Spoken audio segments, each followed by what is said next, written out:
Exodus released a new developer Q&A yesterday, and with it we got some new reveals. The first and most exciting one is about the awakened animals. The awakened are one of Exodus's defining features, sentient animals with the intelligence of humans, and animals who live their own lives alongside us. In Exodus, we will have our own awakened companion, and we'll also be meeting more supporting characters that are awakened animals, such as Remembrancer John, an awakened bear, played by Drew Karpyshyn himself. Another defining feature of Exodus are the changelings. These changelings were genetically engineered by the Celestials as a way to build and expand their empires. The changelings were used as slaves and armies to colonize worlds, and many have been abandoned by their celestial creators. We will be meeting several changelings in our journey as June, such as the Archivir. And lastly, the main antagonist and source of tension for June are the Celestials. What were once humans are now powerful beings with no humanity, and with their control of the cluster, they will be the ones June will be in opposition to. Both the Crown Dominion and the Marayama will be the main Celestials we will encounter on June's journey. The Crown Dominion are Imperial Celestials, and are the oldest of the Celestials, and therefore the least human. They are ruthless and fierce, and humans are nothing but an annoyance to them. The Marayama are more mysterious, but also more brutal. They hunt prey to feed off their emotions, torturing them and making them relive their most traumatic memories over and over. Suffering is their hobby, and the human arc ships are their favorite toy. Our homeworld Leiden is also built on top of celestial ruins, known as the Detoneer. Part of June's story will be investigating what happened to this now extinct dominion, and we'll even have the chance to meet some of the remains of that culture, and use that knowledge to inform how we shape Leiden. One of the important themes of Exodus is that if you don't learn history, you are doomed to repeat it. As June's journey progresses and Leiden is more advanced from June's efforts, the Celestials will begin to take more interest in June. They also spoke about how long the game takes place, how in the beginning you'll begin on a smaller scope, with the beginning years spanning more within human lives, so that we can see the consequences of our actions. But as we progress through the story, the years and time that passes will increase, maybe moving into centuries instead of decades. They want the story to feel epic by the end. I believe the game will take place over 150 years, based on the events of the Archimedes engine, and the timeline in the book, but we don't really know for sure.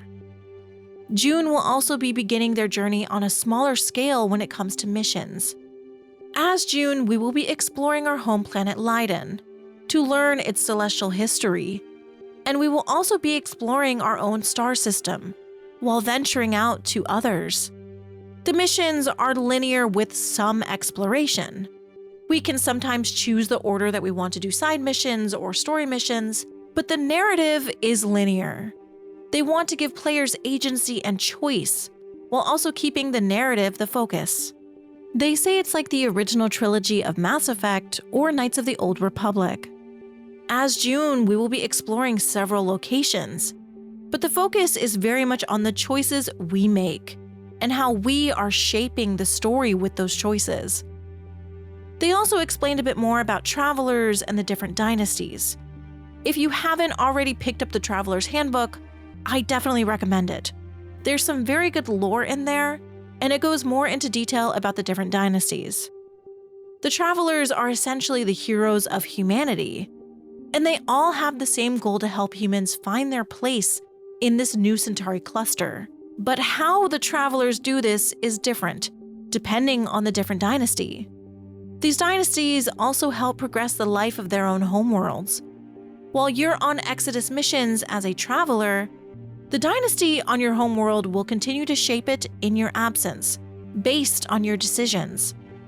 And sometimes there are different dynasties on one world, which results in conflict. June will also be meeting different dynasties and travelers And sometimes they are aligned in their missions, but sometimes they are not. Regardless, they all want to help humanity. They say while the game is about humanity versus the Celestials and this new galaxy, it's also about humans versus humans. But every traveler is united by the traveler's creed. June's story encompasses the hero's journey. It begins on a smaller scale and grows as you progress through the story. June begins as a salvager on a dying world, trying to get by. But you know, for various reasons that they can't say right now, that you are destined for something greater. You want to build a better life for you and your loved ones, which is June's beginning driving force. But the more you progress and the more June grows, the more that people and Celestials notice you, and the opposition grows. You essentially start as an underdog until you become a true player in the galactic power struggle. Something that was also really important to them was showing humanity in a hopeful but realistic light. Life is messy, and every person is a strange mix of good and evil, and they want the story to reflect that. They also keep mentioning choices and outcomes, even saying that there's a small percentage of choices that only a small number of players will see. The choices take place over many years, and our own civilization on Lydon will also be going through different phases through our journey, and these can result in several different combinations and outcomes. Easter eggs and hidden paths are also some of the things that Exodus will have. They want every playthrough to feel different to every player. They really want to focus on player choice.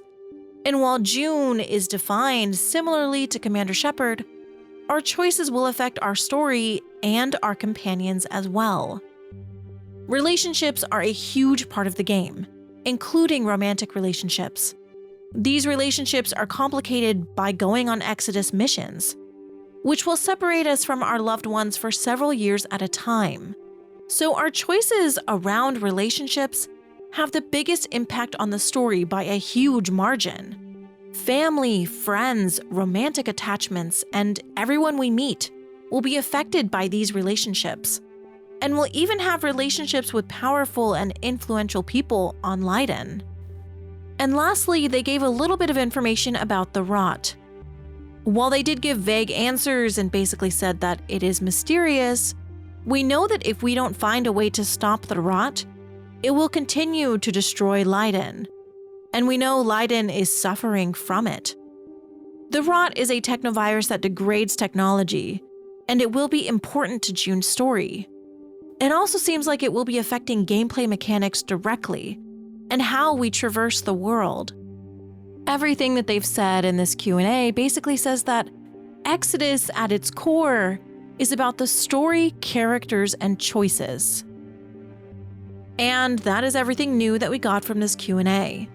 I will link it below so you can go and watch it yourself to see what they actually say, but it was a pretty good Q&A. While it didn't reveal a lot of information, having Drew Karpyshyn on there talk about how excited he is for the game made me more excited. I really think that Exodus could be just... I don't want to overhype it, this is just my personal opinion, but for me, everything that they've said so far sounds like the perfect game. And I really hope that it is. Obviously, we are still a ways away from this game actually releasing, since we know Exodus won't release until 2026. And there really hasn't been a ton of the actual game shown. So I really do hope that we see more soon.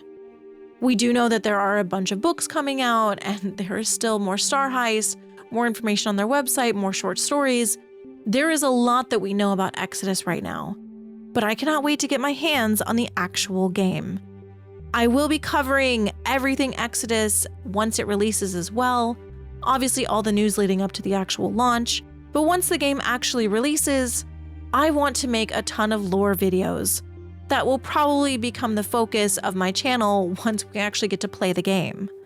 So if you are interested in more Exodus content, leading up to the release and afterwards, please make sure to like, subscribe, comment, and all of that fun stuff. I am very excited for Exodus. Like I said, everything they've said sounds really good. I just want to see the game. But let me know what you think. Are you excited to have an awakened companion? Do you like the way that they're describing their story structure being more linear?